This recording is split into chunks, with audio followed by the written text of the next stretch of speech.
Let's just dive right into this, shall we? Welcome to this explainer. Today, we're tracing an absolutely breathtaking century of aviation. We're going to look at how three legendary British airfields completely transformed the global landscape of flight.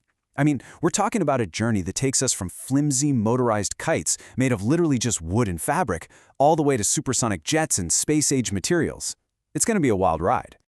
So, here's our flight plan for today. Stop number 1, Farnborough and its incredible innovations. Stop 2, Biggin Hill, focusing on the defense of Britain. And finally, stop 3, Duxford, looking at our allies and aviation heritage. All right, Section 1, Farnborough, birthplace of innovation, the brains behind the flight. You know, the sheer pace of innovation here was just staggering. Look at where we start, 1908. An American showman named Samuel Cody builds this giant motorized kite and makes the very first powered flight in Britain. And get this, it lasted a grand total of 27 seconds. But then, jump ahead, World War I hits and forces this rapid, massive expansion. By 1944, test pilots are logging thousands of hours flying experimental jet-propelled aircraft. And then, 1963, Farnborough scientists invent a material that changes everything, carbon fiber. In just a few short decades, we go from cabinet makers building wings out of wood and cloth to modern aerospace engineering. But we have to acknowledge that this rapid scientific advancement came with a severe human cost. 9. That's the number of test pilots who lost their lives at Farnborough, pushing early planes to their absolute catastrophic limits. I mean, think about it, flying up to 700 miles an hour in totally unproven technology. Yeah, that was definitely not a job for the faint-hearted. These guys were true pioneers. And this next story brilliantly illustrates the kind of intense problem-solving Farnborough was known for. In the early 1950s, the de Havilland Comet was the world's very first commercial jet airliner, a real game-changer. But two totally unexplained mid-air disasters grounded the entire fleet. To solve the mystery, Farnborough scientists did something incredible. They built a massive water tank, submerged a plane fuselage inside, and used pressurized water to simulate the intense stress of flight. They proved that the constant pressurization was causing these microscopic cracks around the rivets to grow and grow until the fuselage literally ripped apart. It was a completely tragic discovery, but one that made all future air travel fundamentally safer. It literally paved the way for the safe commercial flights you and I take today. Now, speaking of making modern flight possible, let's go back to 1963. This is when Farnborough scientists found the holy grail of material sciences, carbon fiber. This stuff is amazing. It combines the stiffness and strength of metal, but with a weight that is lighter than a surfboard. It is literally the reason modern airliners can fly further, use way less fuel, and carry more passengers today. To put this extreme engineering into perspective, let's look at the Concorde. When the Concorde was being developed, it was brought right to Farnborough. Imagine a plane taking off in freezing winter weather, and then accelerating to Mach 2.23. That is 1,450 miles per hour. The sheer friction of the air at that insane speed heated the outside of the plane to a scorching 130 degrees Celsius. And get this, that heat caused the fuselage of the Concorde to literally stretch and expand by 9 inches mid-flight. Absolutely mind-boggling. Moving right along to Section 2, Biggin Hill, defending Britain, the brawn of the operation. So before a single plane even took off, they needed to know the enemy was coming, right? Enter the Doubting Chain Home Radar System. This was the world's first air defense radar network, and it was a masterpiece. Huge, 360-foot towers bounce radio pulses off incoming German metal, instantly calculating range and height. Without this backroom technology, Biggin Hill's fighters would have essentially been flying blind. Instead, it completely stripped the Luftwaffe of their surprise attacks and allowed the RAF to scramble squadrons to exactly the right place at exactly the right time. And when those squadrons scrambled, they flew two absolutely legendary machines, and they present a really fascinating contrast in design. First, you have the Spitfire. Glamorous, those sleek elliptical wings, but taking a whopping 15,000 hours to build. And then you have the Hurricane. A bit chunkier, using older wood and fabric technology, but way faster to build at 10,000 hours. And here's the kicker. While the Spitfire grabbed all the headlines, it was the rugged Hurricane that was the ultimate workhorse. It accounted for an incredible 58% of all enemy kills during the battle. To really understand what it was like to fly these machines, just listen to this quote from a pilot. "You used to strap the airplane on like you were wearing it." The Spitfire, in particular, was so intimately responsive that pilots felt it was literally an extension of their own body. In the terrifying blur of a dogfight, a slight fingertip movement could literally be the difference between life and death. But of course, surviving a dogfight wasn't just about flying. It was all about firepower.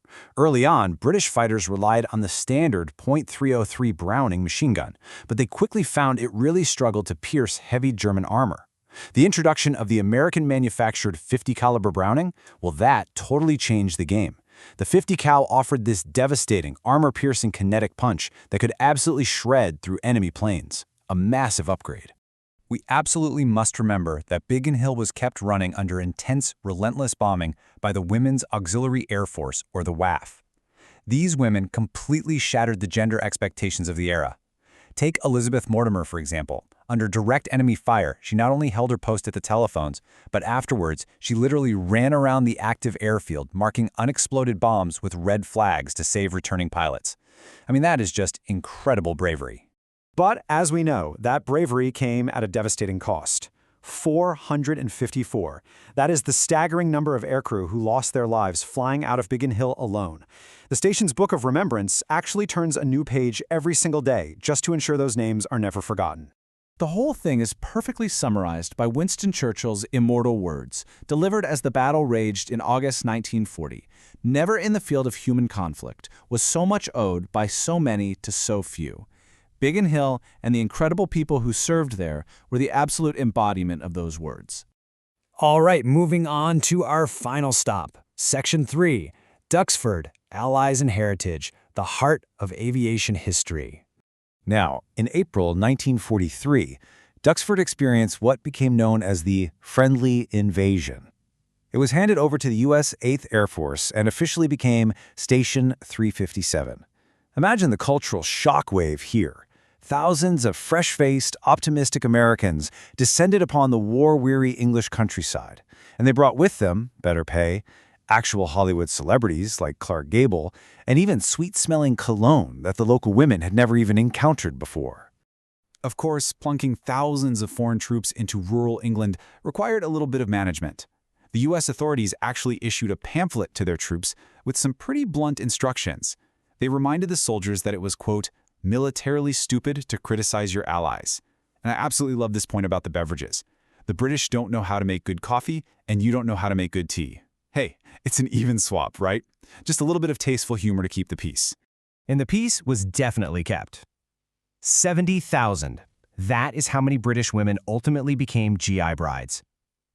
The Americans brought this huge sense of optimism and charm, forging incredibly deep personal connections that lasted long, long after the war ended. Naturally, the Americans also brought their own incredible aircraft to Duxford, highlighted by two absolute legends. First up, the P-47 Thunderbolt. This thing was an 8-ton behemoth, literally the heaviest single-engine fighter in history, and it was absolutely devastating at low-altitude strafing. Later on, they transitioned to the P-51 Mustang, which was a sleeker, high-altitude escort fighter flown by legends like the American pilot Huey Lamb, who actually downed the very first German jet fighter. But once again, we have to bring it back to the human stakes of this massive conflict. 30,000 American airmen gave their lives flying from UK bases like Duxford. The staggering scale of their sacrifice is honored today in Duxford's massive American Air Museum. Today, Duxford isn't just some quiet memorial. It is a living, breathing museum. Its workshops are dedicated to painstakingly restoring aviation history. Whether it's craftsmen relearning how to wheel metal to rebuild the curved wings of a Spitfire, or painters tackling a colossal 185-foot wingspan B-52 bomber, or even archivists physically holding the engine from the Red Baron's First World War triplan, the history here is just incredibly tangible. Which leaves us with this final thought. We started with Samuel Cody falling out of the sky after a measly 27-second flight, and within decades, humans were surviving mid-air dogfights, stretching Concords at Mach 2, and engineering carbon fiber. Understanding this incredible past really makes you wonder, what on earth will the next century of flight look like? Thanks so much for joining me on this explainer. I really hope you found this journey as fascinating as I did. Catch you next time.